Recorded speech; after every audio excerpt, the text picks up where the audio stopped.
On May the 10th, 1940, Winston Churchill became Prime Minister of Britain. He couldn't have picked a worse day. That was the day Hitler chose to launch his blitzkrieg against France and Britain.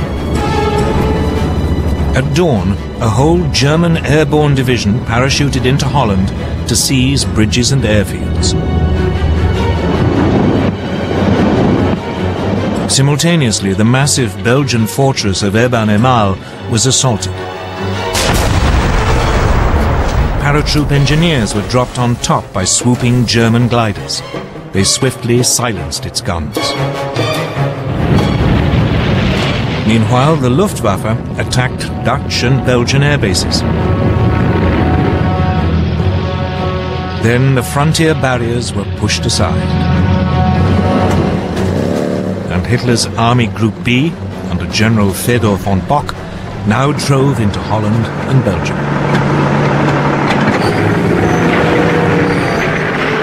As planned, the French and British armies along the Belgian border moved forward to their new defensive line along the Dyle and Meuse rivers.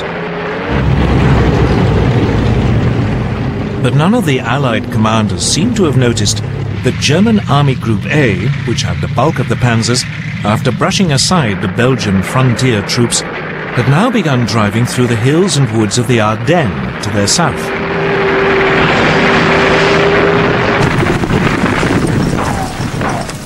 Meanwhile, the Germans were pushing rapidly through Holland.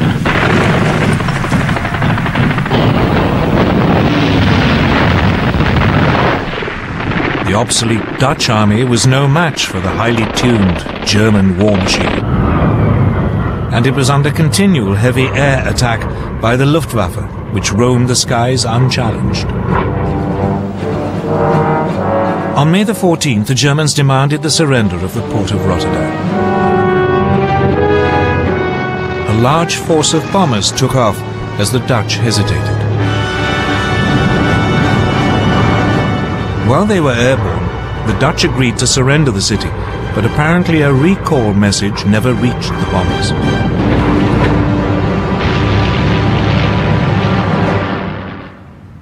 Rotterdam was devastated. The Dutch capitulated the next day.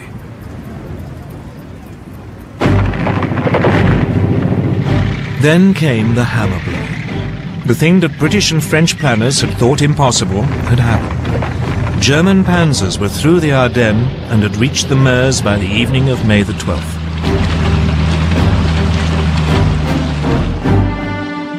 Among the first to arrive at Sedan, well north of the Maginot Line, were the men of the 19th Panzer Corps, commanded by General Heinz Guderian, fresh from the triumphs in Poland.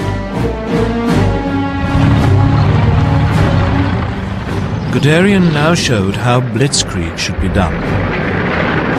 He ignored the troops in the Maginot Line, and he didn't wait for his own infantry to catch up. He pushed straight on. The next day, assault troops crossed the River Meuse.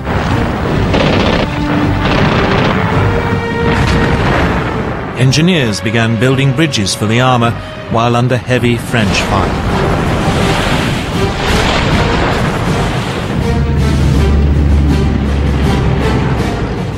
On the 14th, the panzers began crossing. That evening, Guderian's bridgehead was 8 miles deep. The French troops, stuck in the Maginot Line, were too immobile to intervene.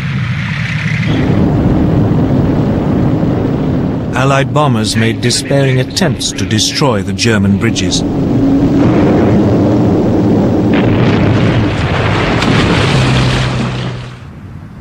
But most were shot down.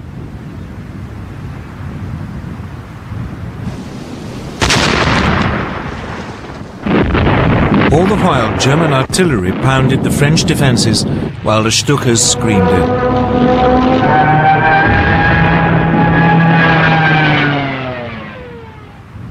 Just 3 days after the attack had been launched, the French defenders around Sedan broke. Guderian's panzers began racing westwards. By nightfall, they had advanced more than 40 miles behind the northern group of Allied armies. These had been holding firm on the dial line, but now the French Supreme Commander, General Gamelin, realized that they were about to be encircled. He ordered them to fall back. This sudden decision to withdraw bewildered the Allied troops, who had no idea what was going on behind them. As they fell back, they were hindered by a growing flood of refugees clogging the roads.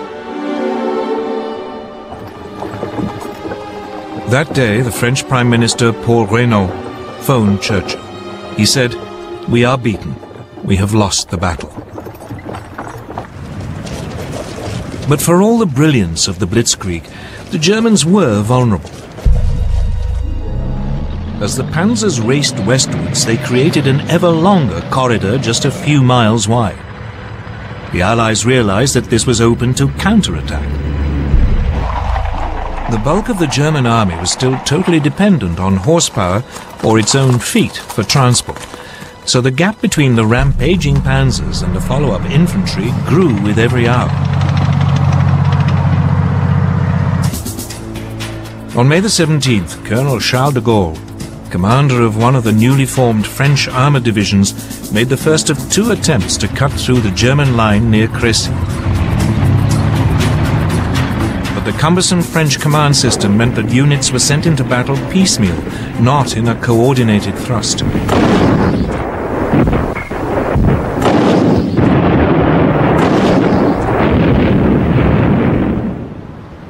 The Germans had little difficulty warding off both attacks, inflicting heavy casualties.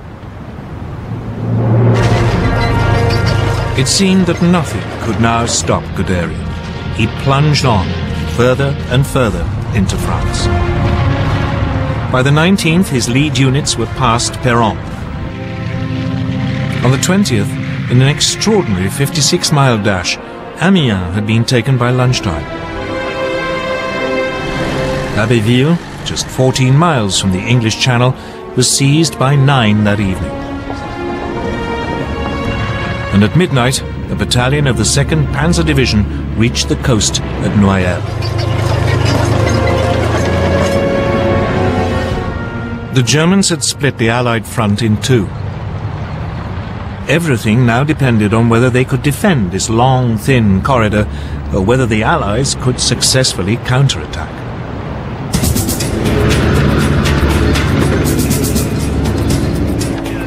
So now the British got ready to break the German lines. On May the 21st, 2 armoured battalions prepared to launch an attack south of Arras. The British tanks were even more unsuited to fast-moving armoured warfare than the French. Their most effective machine, the Matilda II, had been designed for infantry support. Though well-armoured, it was slow and undergunned.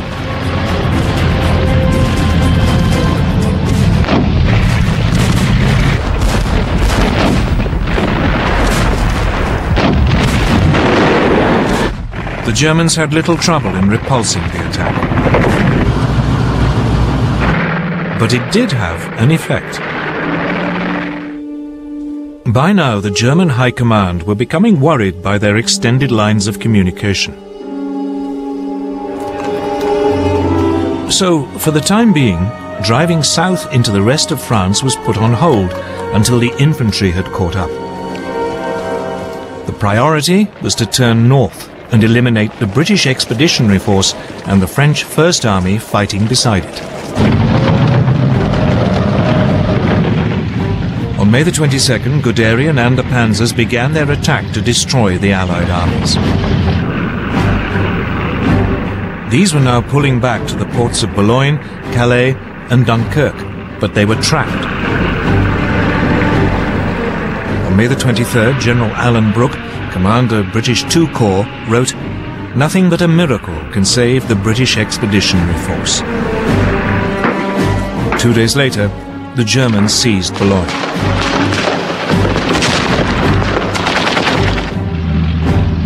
It was beginning to look as if even a miracle would be too late.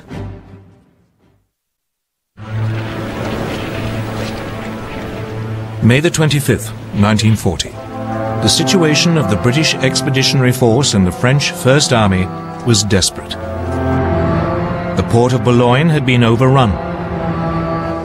German troops had isolated Calais. The British were being forced back to the port of Dunkirk.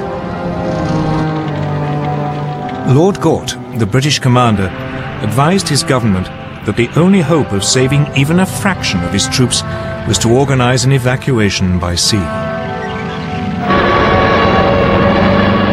But as the dive bombers screamed down and the panzers were poised for the final assault, evacuation seemed a forlorn hope. The British anticipated that Dunkirk would be overrun within a day. But unknown to the British, Hitler and the German High Command had made a decision which was to save them from total annihilation. The Germans were only too aware that their panzer crews were exhausted and their machines needed urgent repairs. Those attacks by de Gaulle and the British may have failed, but they have shown very clearly how vulnerable the German lines of communication were. This was the great weakness of Blitzkrieg. So the High Command made a fateful decision. It decided to stop the panzer's advance to save them from further damage and wait for the infantry to come up. Only then would the Allied pocket around Dunkirk be eliminated. So the Blitzkrieg was halted and the panzers lay idle. They would not advance for 2 days, just enough to buy the British in particular a little time to prepare. As the tanks waited, the only major action was in Calais. There the British and French garrison refused to surrender. Instead, they had to be overrun in 3 days of bloody hand-to-hand fighting. When the panzers got going again 2 days later on May the 26th, the weather had changed.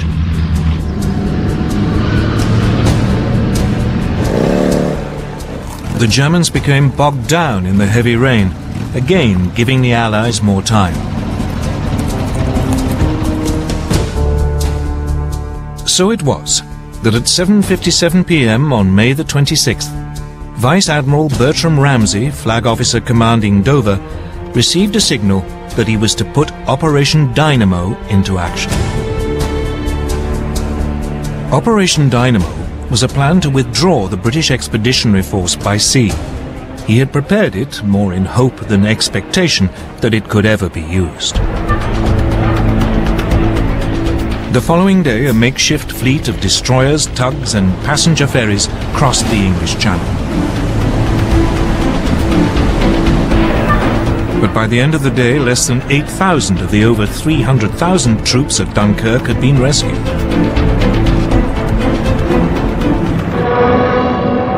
The port was under such heavy air attack that it could not be used. And the ships could not get in close enough to the beaches.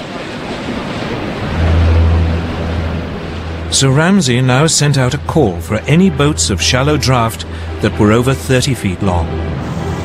Hundreds of cabin cruisers, fishing boats and barges were gathered from harbours all over southern England and sent across the Channel, often crewed by their civilian owners.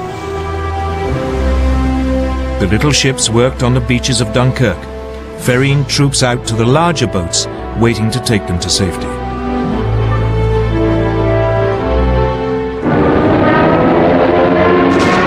All the time, they were under constant air attack. The British Air Force threw every fighter it possessed into the battle to drive the Luftwaffe off.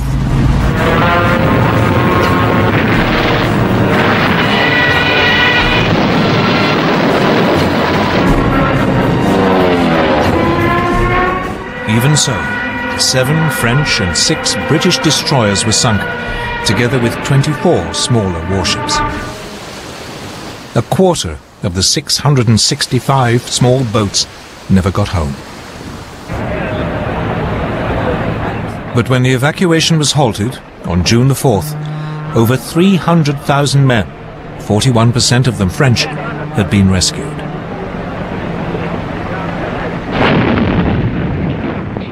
None of this would have been possible without the heroism of the French army. It played a vital role in slowing down the German advance.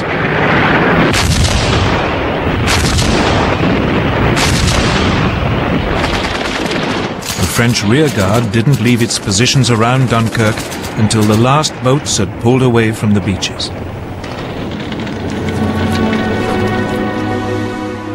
One British officer compared them to the last stand of the Spartans at Thermopylae.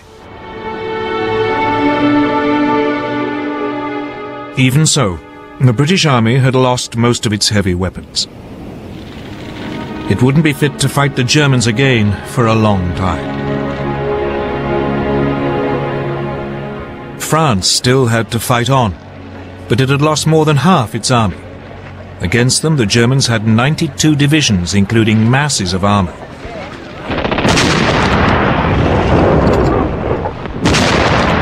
At 4 in the morning of June the 5th, a short bombardment began the final destruction of France.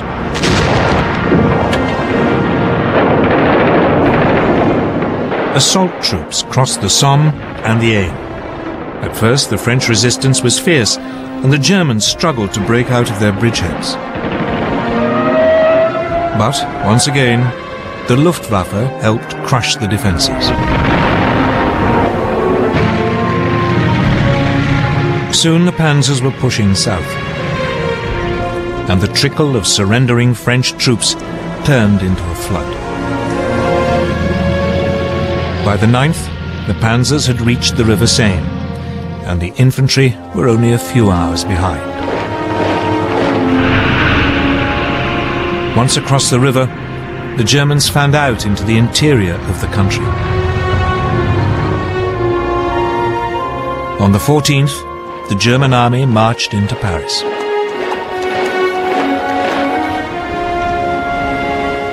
The swastika was raised on the Eiffel Tower.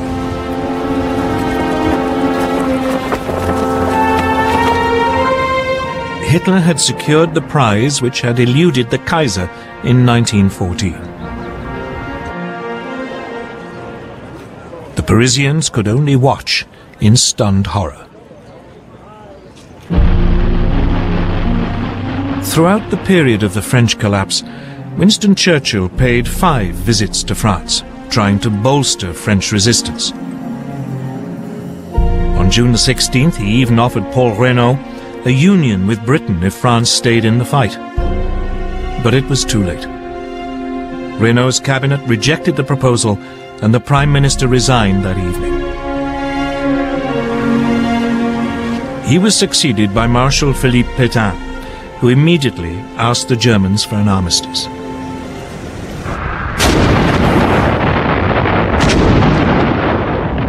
It was only now that the Germans finally began to attack the Maginot Line, which had been left isolated. After a heavy artillery bombardment, the French defenders offered only token resistance before the German troops occupied the forts.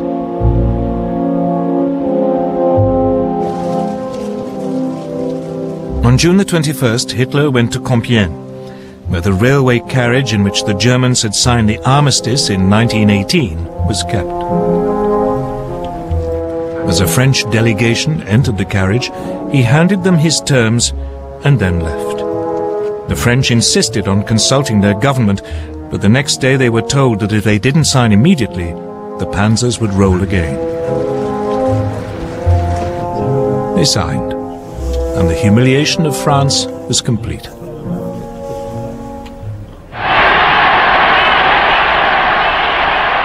For Hitler, his control of Western Europe seemed absolute.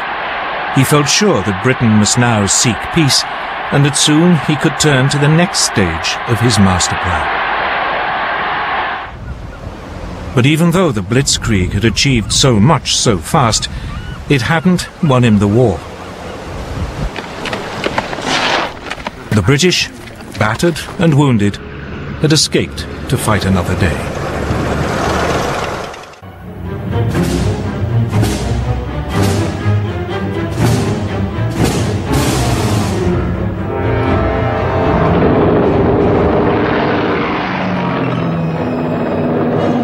On the 27th of June 1944, American B-17s took off from their airfield in England to attack targets in northern France. The mission was a so-called milk run. The Allies enjoyed air superiority over Normandy. This was a routine, low-risk operation. But hitching a ride aboard one of the B-17s was a most unusual passenger, Brigadier General Arthur W. Vanneman, a man who was privy to the greatest Allied secret of the war. Vanneman should not have been on that bomber. There was no German fighter opposition, but the mission ran into heavy anti-aircraft fire. The plane in which Vanneman was flying was hit by flak. As the pilot fought with the controls, he ordered the crew to bail out. Down into German hands with his vital secret parachuted Brigadier General Vanneman. The man who had given Vanneman the go-ahead to fly was General James H. Doolittle, one of the greatest heroes of American aviation. By allowing Vanneman on the raid, Doolittle had placed the lives of thousands of Allied troops at risk. It might have been one of the greatest blunders of the war.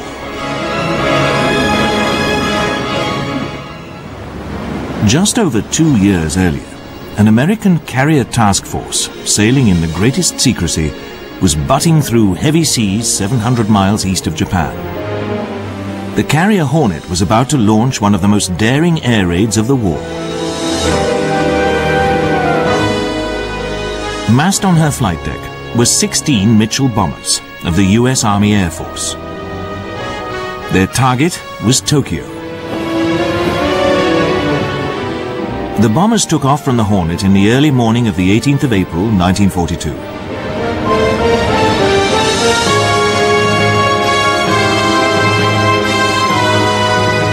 They were about to fly into history. But first they set course for the Japanese mainland.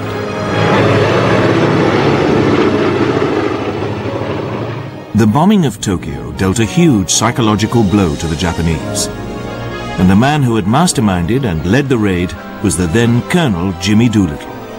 Short, pugnacious, and as brilliant a technician as he was a pilot, the 45-year-old Doolittle was as old as the age of aviation itself. He had played a leading role in opening up the skies of the world to the aeroplane.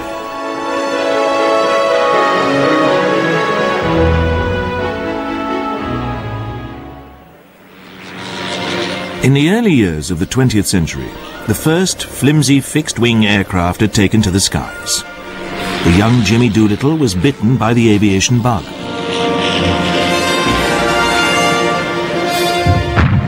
The outbreak of war in Europe in August 1914 heralded a new era in aviation, although this was not immediately apparent. The tyranny of the trenches dominated the Western Front. But flying over the trenches were increasing numbers of military aircraft, the shape of things to come. Above the mud-bound battlefields of France, a new kind of war was fought, for air supremacy. In April 1917, the United States joined the war against Germany. But it would be many months before the Americans could make their presence felt on the battlefields of the Western Front. Jimmy Doolittle enlisted in the aviation section of the U.S. Signal Corps, and in January 1918 commenced training as a pilot. Doolittle proved a natural aviator, but he never reached the Western Front.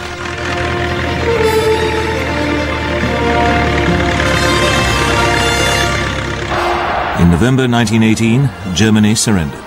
The war to end all wars was over. In the years that followed, stunt flying replaced dogfights over the trenches.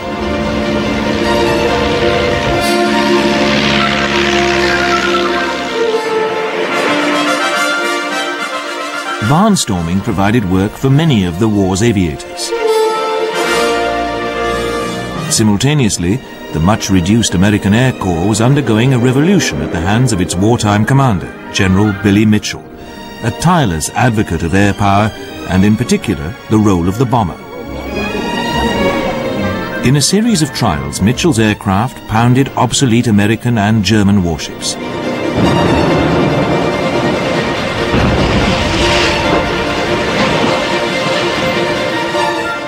Mitchell believed that future wars would be won by aircraft alone. Meanwhile, pioneers like Charles Lindbergh were pushing back the boundaries of civil aviation. In May 1927, Lindbergh, piloting the Spirit of St. Louis, became the first man to make a non-stop solo flight across the Atlantic.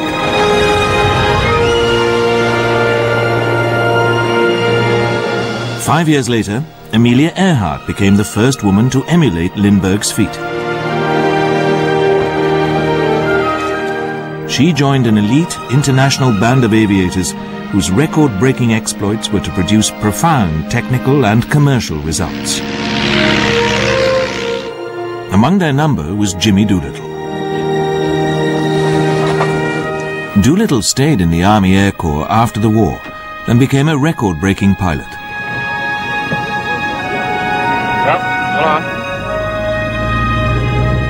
In 1922, Doolittle had been the first man to fly across America in less than 24 hours. 9 years later, and now a civilian, he had slashed the record to less than 12 hours, coast to coast in half a day.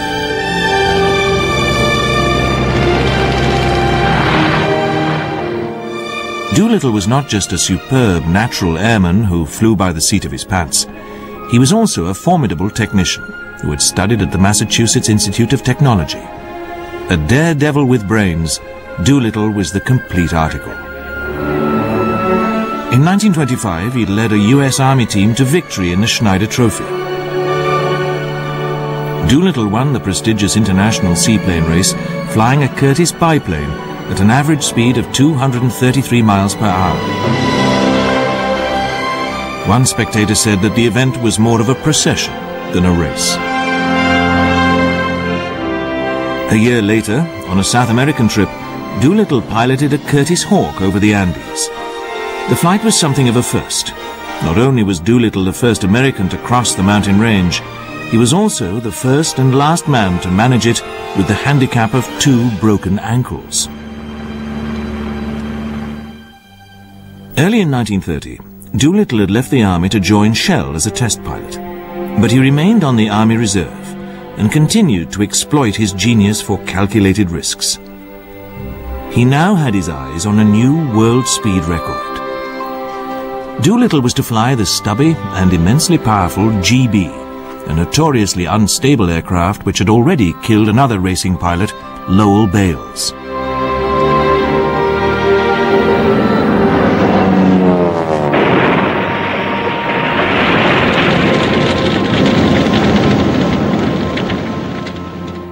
Doolittle was undeterred. He worked out his own method of handling the GB and on the 3rd of September 1932 flew the homicidal flying barrel to a new world record of 294 miles per hour.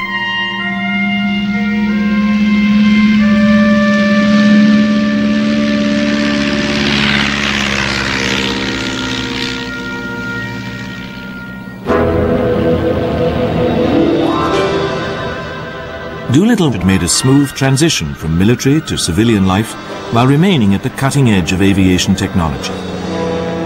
He was as hard-driving as ever, but retained a noticeably self-deprecatory air when he stepped in front of the ever-present newsreel cameras. I'm sorry it took so long to get here. It didn't do the ship justice. I wandered off my course last night. Otherwise, it would have been an hour and a half sooner. Just a little poor piloting. Doolittle's new role as a roving ambassador for Shell took him to Europe, where, in Germany, Adolf Hitler and the Nazi Party had come to power in January 1933. Hitler and his henchmen had their own vision of air power. By 1935, German rearmament was being pursued openly. A new German Air Force, the Luftwaffe, had been born. The director of the German Air Ministry's Technical Bureau was the dashing World War I fighter ace Ernst Udet. Udet befriended Doolittle on the latter's trips to Germany in the 30s. And it was Udet who was responsible for equipping the Luftwaffe with the Stuka dive bombers it needed to work as airborne artillery in the European campaigns of conquest, which were already taking shape in Hitler's mind. New bomber types like the Junkers Ju-88 were also given a dive-bombing capability. And a range of Luftwaffe aircraft, including the Heinkel HE-111, were combat-tested by the German Condor Legion, which fought on the side of General Franco in the Spanish Civil War. HE-111s took part in the destruction of the Basque town of Guernica in April 1937, the shape of things to come. For the moment, Hitler had only to use the threat of war to get what he wanted. In September 1938, at Munich, he secured French and British agreement to his annexation of the Sudetenland, the German-speaking border region of Czechoslovakia. This only sharpened the Führer's appetite. In March 1939, he swallowed up the rest of Czechoslovakia.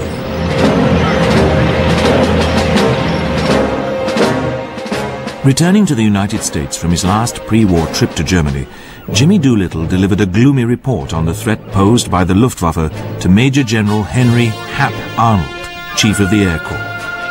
He then offered his services to Arnold in any capacity, whether military or civilian. Regretfully, Arnold told Doolittle that he would have to wait. But Adolf Hitler was not in a waiting mood. On the 1st of September 1939, Germany invaded Poland. The Luftwaffe dominated the skies. The Polish Air Force was destroyed within days. The German conquest of Poland took just 6 weeks. The summer of 1940 found the German High Command on the Channel coast of France, preparing for an invasion of southern England. But first, the Luftwaffe had to draw RAF Fighter Command into battle and destroy it. In the Battle of Britain, which lasted from July to October 1940, the previously all-conquering Luftwaffe was defeated by a narrow but decisive margin. The course of the battle was intently followed by military airmen on the other side of the Atlantic. But there was no respite for the British when it was won. The Battle of Britain was followed by nightly bombing raids on London and Britain's industrial cities. The Blitz was to last until May 1941. It claimed the lives of some 40,000 civilians and destroyed or damaged over 1 million homes. In the United States, involvement in the war in Europe seemed only a matter of time. But America was facing a breakneck expansion of its armed forces following the introduction of the draft in the autumn of 1940. In July of that year, Jimmy Doolittle was recalled to the Army Air Force.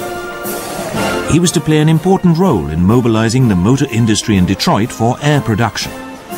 It was not men the American Air Service lacked, but aircraft. In the summer of 1941, while America was still at peace, Doolittle came to Great Britain on a fact-finding tour. He visited air plants and airfields. Doolittle and his team studied RAF methods of operation, maintenance and repair. They were impressed by their opposite numbers' conviction that the war would be a long, hard haul. And Doolittle saw at first hand the RAF's new 4-engined heavy bomber force, the strategic weapon designed to carry the war back to Germany.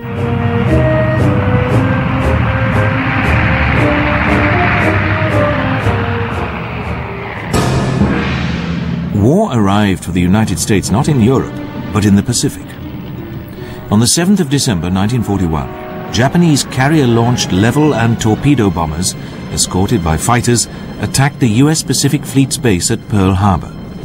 In the following 6 months, the Japanese carved out a vast Pacific and Far Eastern empire. In February 1942, the British stronghold of Singapore, the linchpin of their defenses in the Far East, fell to the Japanese. But this humiliation was only the prelude to the Japanese invasion of neighboring Burma, which took their army to the borders of India. The American forces defending the Philippines were overwhelmed with equal suddenness and brutality. The last American troops held out until May 1942. The efficiency and ruthlessness of the Japanese armed forces had been grievously underestimated.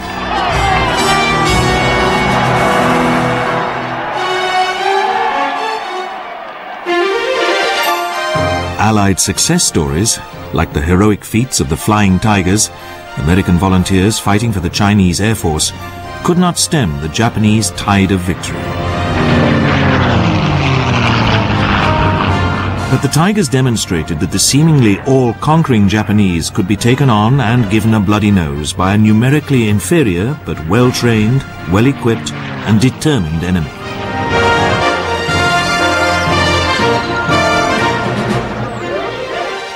Amid the ruins of strategic defeat, President Roosevelt and his chiefs of staff were planning to strike back against mainland Japan.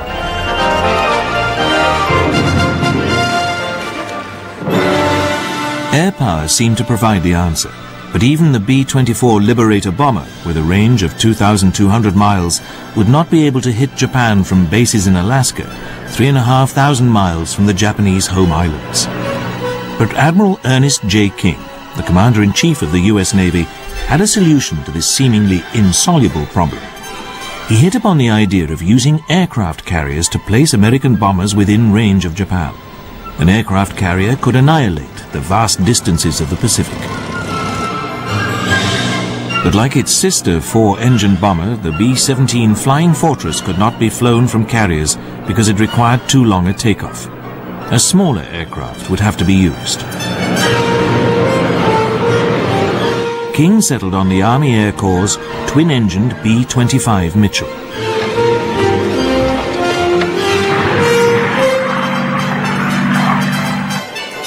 The man selected to command the Mitchell strike force was Lieutenant Colonel Jimmy Doolittle. In March 1942, he assembled 24 Mitchell bombers and their crews at Eglin Field, Florida.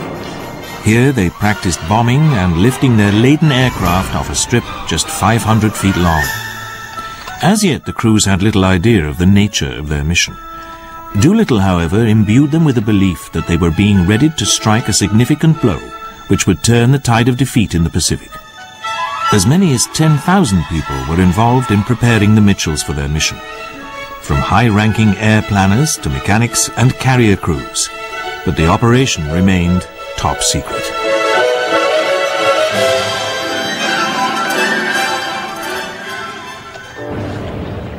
In its final form, the plan called for 16 B-25s to be embarked on the carrier Hornet. She was the latest of the American carriers, launched in December 1940. Hornet was to sail from San Francisco and rendezvous at sea with another carrier, Enterprise. Commanding the Enterprise task force was Admiral William Bull Halsey. He would take the combined task force to a point 550 miles from Japan. Here the bombers would fly off. The main target was the Japanese capital, Tokyo. But single B-25s would attack Nagoya, Osaka, and Kobe. Thereafter they would fly on to China to land on airfields near the coast. The Mitchell bombers, stripped of most of their defensive armament to increase range, were too large to be stored below and had to be lashed to Hornet's flight deck. Hornet's task force steamed towards the rendezvous with Enterprise. It was only when Hornet was 24 hours out of San Francisco that Doolittle revealed the details of the mission to the bomber crews.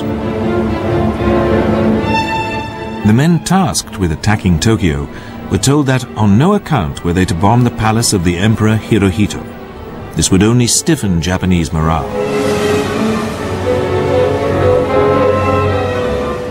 On the 13th of April, the two carrier groups met, and with Halsey in overall command, turned towards Tokyo.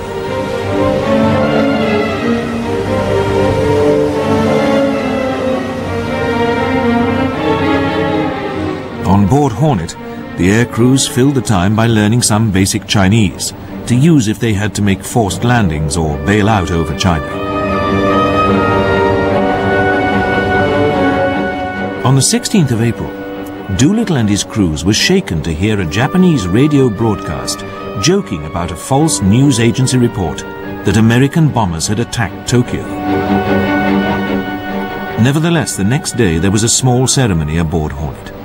5 Japanese medals given to Americans before the war were attached to one of the bombs to be dropped on Tokyo. Afterwards, Doolittle gave the crews their final briefing. The attack was planned for the following day, the 18th of April.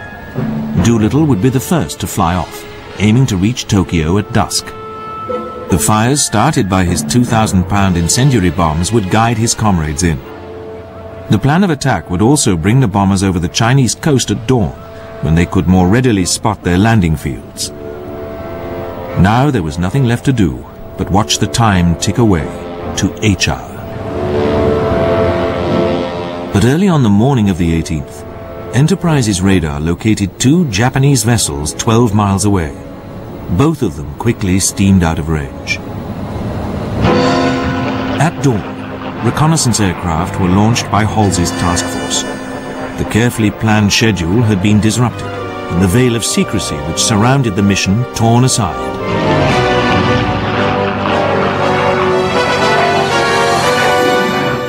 Shortly afterwards, 2 more vessels were spotted near the task force. One radioed base that it had spotted the carriers. Halsey ordered the interlopers to be sunk.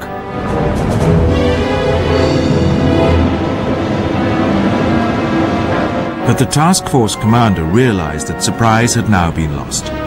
He ordered the immediate launch of the bombers. This meant the range to their targets was 150 miles greater than planned. The weather had also worsened. It would be extremely difficult to get Doolittle's bombers airborne. Hornet was pitching in a heavy sea. The moment of truth had arrived for the 16 Mitchell bombers.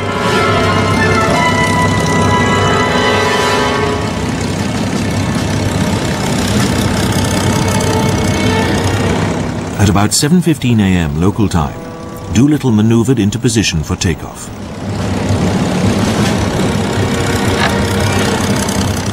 Giving his engines full throttle, he accelerated along the flight deck.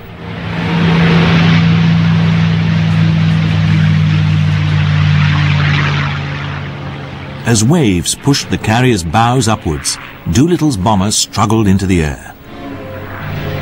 Reassured, the remaining 15 pilots began to take off in their leader's wake.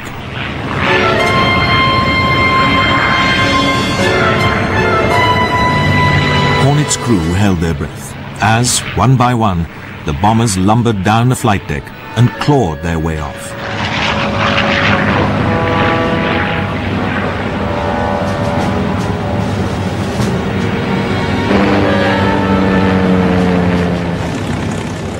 All 16 bombers managed to get safely airborne. Only the last of them caused real concern. A crewman slipped and lost his arm in the Mitchell's port propeller. Disconcerted, the pilot put his flaps in the wrong position, but still cleared the deck. Cheered on their way, they set course for Japan.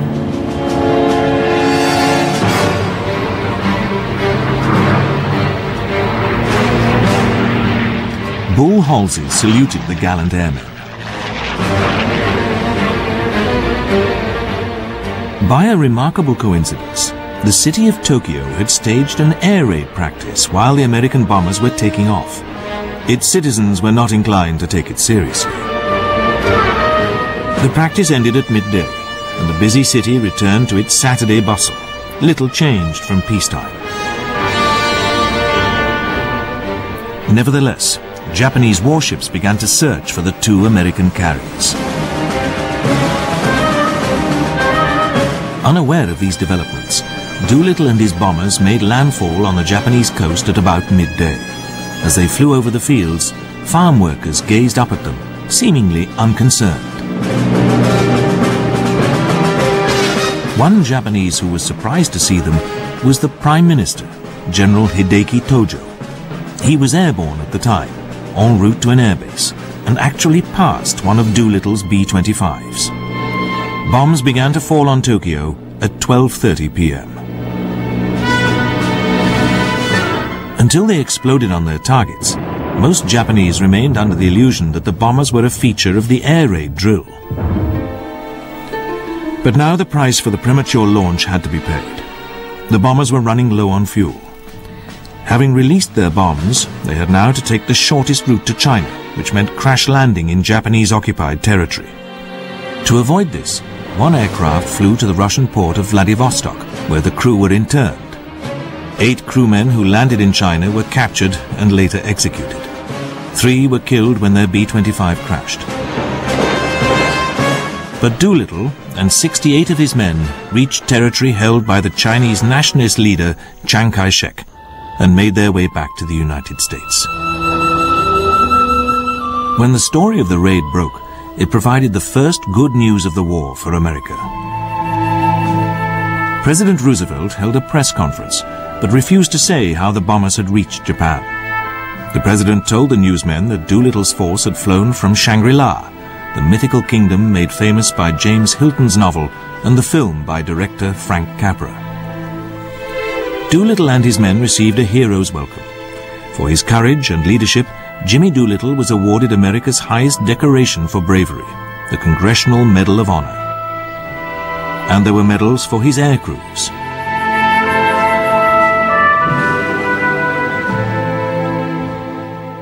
Their achievement had been unique in the annals of air warfare. Meanwhile, in Europe, massive forces were on the move. The German army had opened its summer offensive in Russia. Under mounting pressure, the Russians appealed to the British and Americans for the speedy opening of a second front in northwest Europe.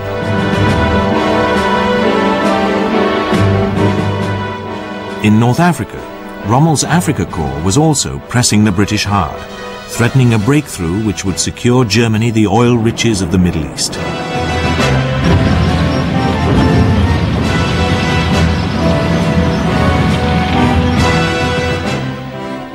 Simultaneously, an Allied invasion force under the command of General Dwight D. Eisenhower was preparing to land in French North Africa to trap Rommel between the invasion force and General Montgomery's British 8th Army, which had begun to push back Rommel after victory at El Alamein.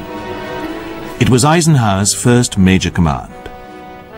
The air commander for the Allied invasion, codenamed Torch, was Jimmy Doolittle. At first, Doolittle had his hands tied. Until airfields could be established in North Africa, air support for Torch would be flown from Gibraltar and from aircraft carriers. Moreover, Doolittle soon discovered that he did not see eye to eye with Eisenhower. On the 6th of November 1942, Doolittle flew out to the Allied Command Center at Gibraltar. Off Cape Finisterre, his lone B-17 was attacked by a flight of German Junkers Ju-88 maritime patrol aircraft. The co-pilot was wounded, and Doolittle had to take his place. The B-17 was trailing smoke when the Ju-88s, running low on fuel, broke off the engagement.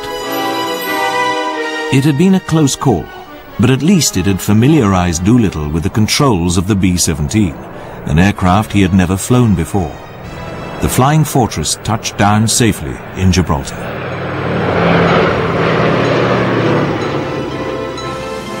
The Torch landings, the first Anglo-American operation of the war, went in on the 8th of November. There was some resistance from the Vichy French army, but within 3 days the fighting was over. 12th Air Force established its first base near Oran in Algeria. It was not long before Doolittle was taking out a new RAF Spitfire Mark 9 for a spin.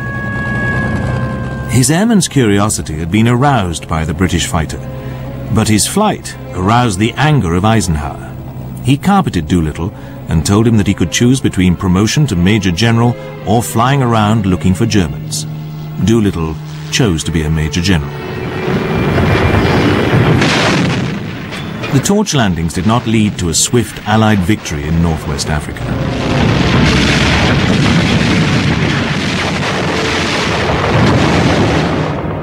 The British and Americans had 5 months of hard fighting ahead of them as the Africa Corps withdrew behind powerful defensive positions in Tunisia. 12th Air Force had been redesignated Northwest African Strategic Air Force, but it expended much of its energy in a tactical battlefield role. And Eisenhower's strictures did not prevent Doolittle from continuing to fly missions, in spite of the personal risk.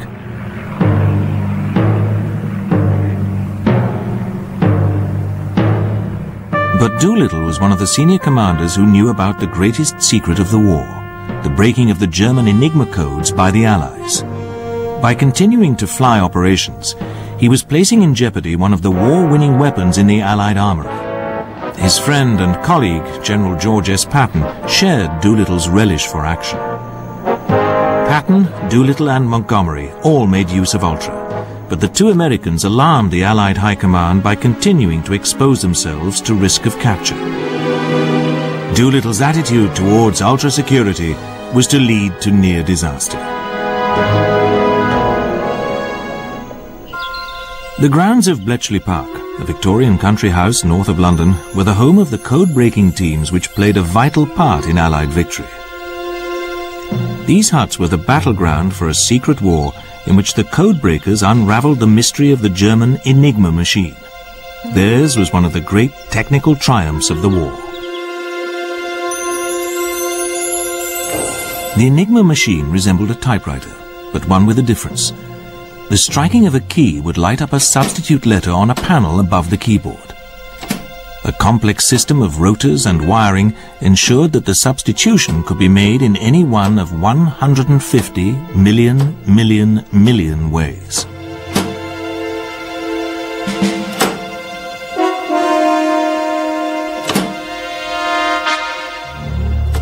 The encoded Enigma message was transmitted in Morse and decrypted at the receiving end by a second Enigma machine with the same settings as the first. The Germans believed that Enigma was unbreakable, but the British had broken the code and were reading intercepted messages on a regular basis. In Tunisia, this enabled the Allies to thwart German attempts to resupply the Africa Corps. Enigma decrypts provided detailed information on every German aerial convoy to North Africa. Lumbering German transports like the Messerschmitt Gigant powered glider were doomed even before they took off. But the Allies were careful to let some of these supply missions through, the better to preserve the Ultra secret. Ultra had played an important part in the Tunisian campaign, which ended with the German surrender on the 13th of May 1943.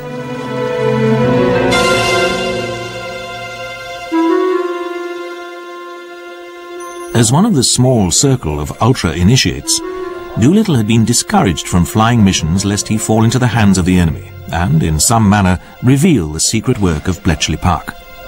Doolittle resisted all pressure and flew throughout the Tunisian campaign. At its end, he was full of praise for his men. The jobs of the Northwest African Strategic Air Force were first to stop supplies of material and personnel getting into Tunisia, and later to stop personnel from getting out. These jobs were accomplished by destroying both the supplies and the means of bringing supplies in. Harbors were attacked, marshalling yards, shipping, both naval and merchant, and the enemy air, both his offensive air force and his air transport. I want to take this occasion to congratulate and to thank the boys of the Northwest African Strategic Air Force for the job they have done. It's been outstanding.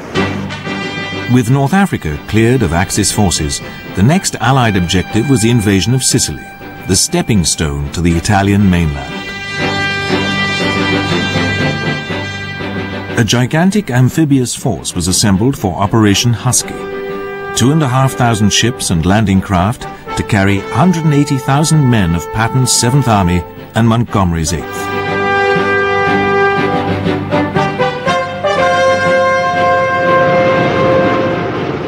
As a preliminary to Husky, Allied aircraft mounted a month-long bombardment of the island of Pantelleria, lying 60 miles south of Sicily and garrisoned by German and Italian troops. The sky over Pantelleria became so congested that the Allied aircraft had to circle the target, waiting their turn to bomb. The island was occupied by Allied troops on the 11th of June. A month later, the Allies landed in Sicily.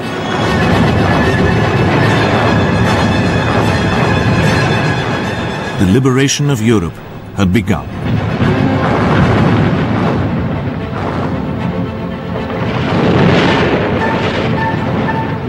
While the battle for Sicily raged, Doolittle's bombers flew missions against the Italian mainland.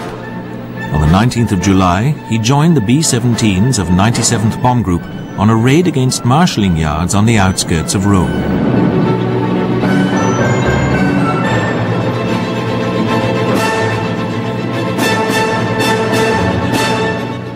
The success of the raid not only disrupted the Axis supply lines, but also hastened the fall of the Italian dictator Benito Mussolini. Allied air power was now reaching out to strike at the heart of the enemy's war-making capacity. On the 1st of August 1943, a force of 177 B-24 bombers of the US 9th Air Force struck a blow against the Romanian oil fields at Ploiești, the vital center for the supply of fuel for the German Army and Air Force. 50 bombers were lost in the running battle they fought all the way to the target.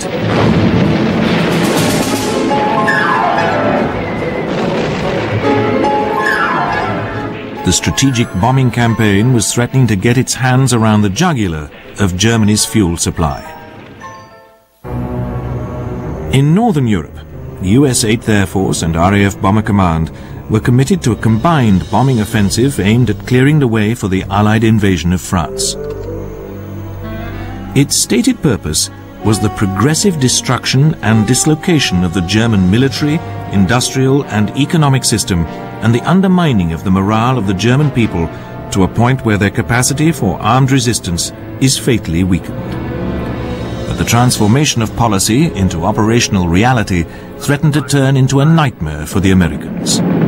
Flying by day over cloud-covered German targets, the American bomber formation sustained mounting losses.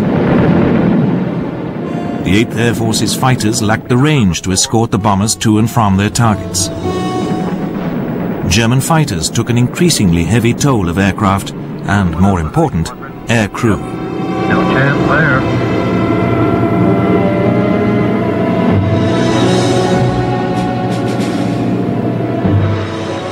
By the late summer of 1943, average losses per mission in 8th Air Force were running at an unacceptable 10%. Morale had fallen to a dangerously low point. Only 35 of every 100 American aircrew could expect to complete their tour of 25 missions in Europe. 8th Air Force's popular commander, General Ira C. Aker, was facing a growing crisis.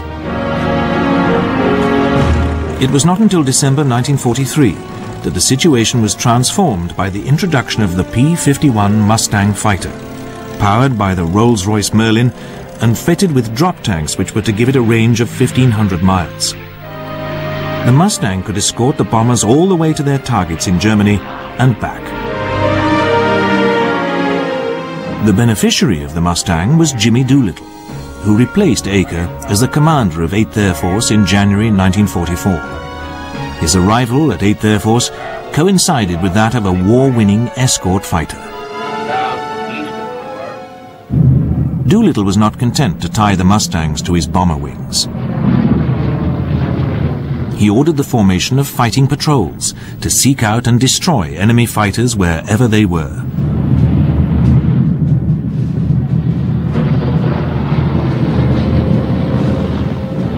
The balance in the air war over Germany swung back in favor of the Americans. Now it was the Luftwaffe which was losing its elite pilots to the marauding Mustangs.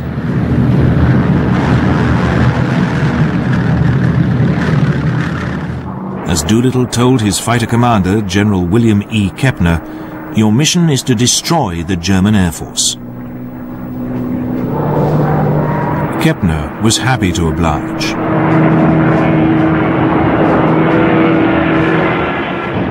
Doolittle's bomber leaders were not happy with the tactic, nor with their commander's decision to increase the number of missions in a tour to 30. Some labeled their commander a killer, but most of the killing was inflicted on the Luftwaffe.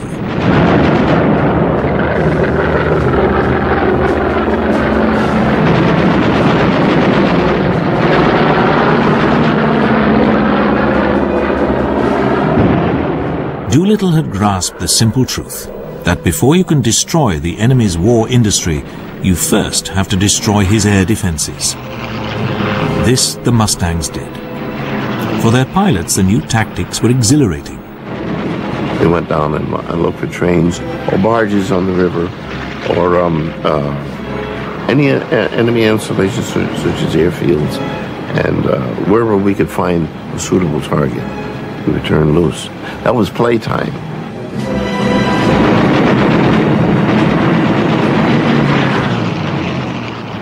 It was a great thrill to hit an airfield and blow the planes up, or to hit a transportation target, to hit a locomotive and see the steam blow. We'd go down on the deck, and if it moved, well, you kill it.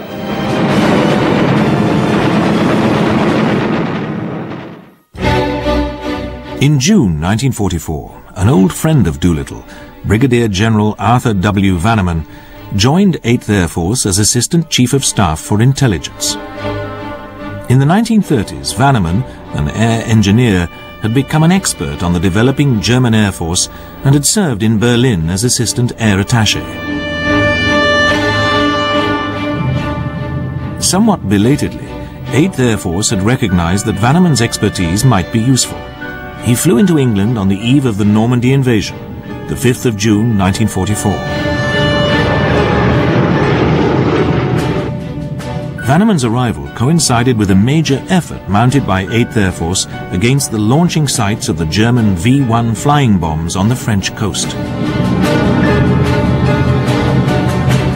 Vanneman played an important role in target selection and briefing. Vanneman himself had been briefed by Doolittle on the ultra-secret. He had joined the select band of officers who knew of the existence and importance of Bletchley Park. But Vanneman was not content merely to fly a desk. He asked Doolittle if he could go through the same experience as the men he briefed. Vanneman had already flown operational missions, but he felt a need to go again. He told Doolittle that he would do his job better if he had a chance to go overhead.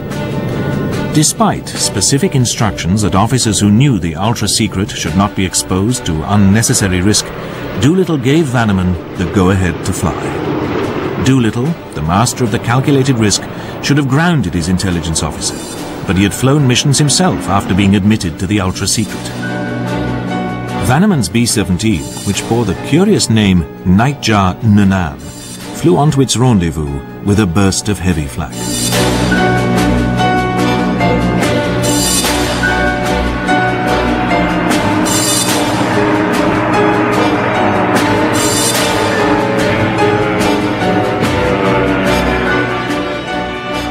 Vanneman parachuted to safety, of a kind. He was now on the run in occupied Europe. He had also caught some shrapnel in his legs. Vanneman was picked up by German troops within 24 hours and joined other wounded American airmen in a military hospital. Vanneman was now an extremely worried man. He knew that he talked in his sleep and remained in constant dread of revealing the ultra-secret when he dozed off. After a spell under guard in Berlin, Vanneman was moved, at his own insistence, to a large prisoner-of-war camp, Stalag Luft III. To the end of the war, and through many adventures, Vanneman clung on to the ultra-secret. In London, there was consternation at the news that Vanneman was now a prisoner of the Germans.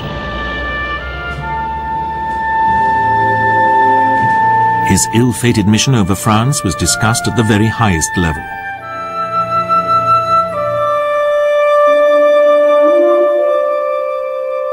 Doolittle stepped forward to shoulder the responsibility.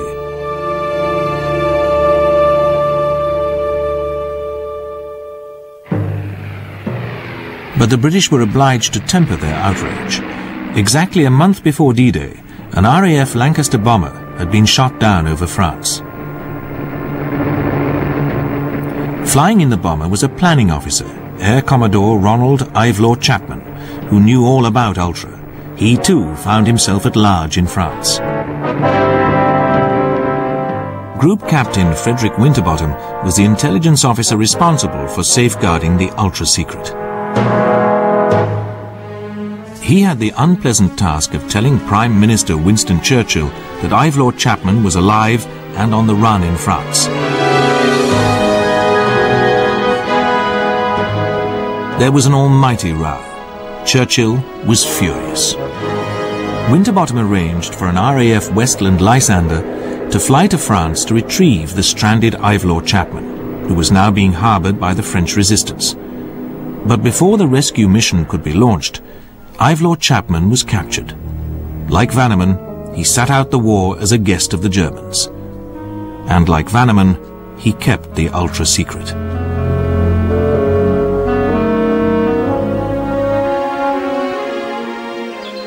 To the end of the war, the German High Command remained confident that the unbreakable Enigma code had not been penetrated by the British. When they were told after the war that even Adolf Hitler's orders were being read by the code breakers in real time, the German generals were dumbfounded. Doolittle and Vanneman had put Ultra at risk, but it remained a secret until the end of the conflict.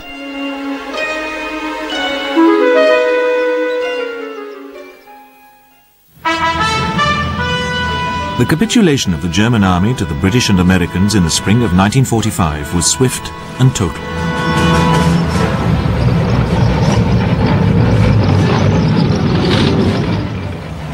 But it was the very speed and totality of the collapse which denied the advocates of strategic bombing the proof that theirs had been the decisive contribution to Allied victory.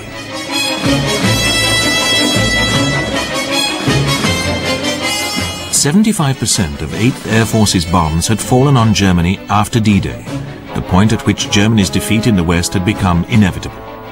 As the German war economy disintegrated under the remorseless pressure exerted by the combined bombing offensive, it became all but impossible to isolate which factors were decisive. But the bomber offensive in which Jimmy Doolittle played a key role had cast a long and deadly shadow over Adolf Hitler's Germany.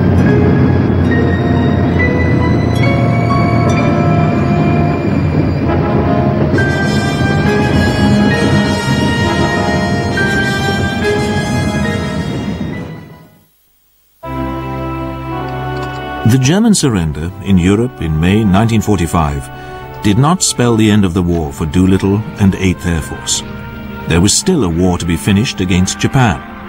Doolittle and his command found themselves bound for the Pacific and the strategic bombing campaign waged by the mighty B-29s of 21st Bomber Command. Doolittle had come a long way since his 16 twin-engined Mitchells had struggled into the air from Hornet in April 1942. In the Pacific, a strategic bombing campaign of crushing scale had been waged by 21st Bomber Command under the hard-driving leadership of the cigar-chomping General Curtis B. LeMay.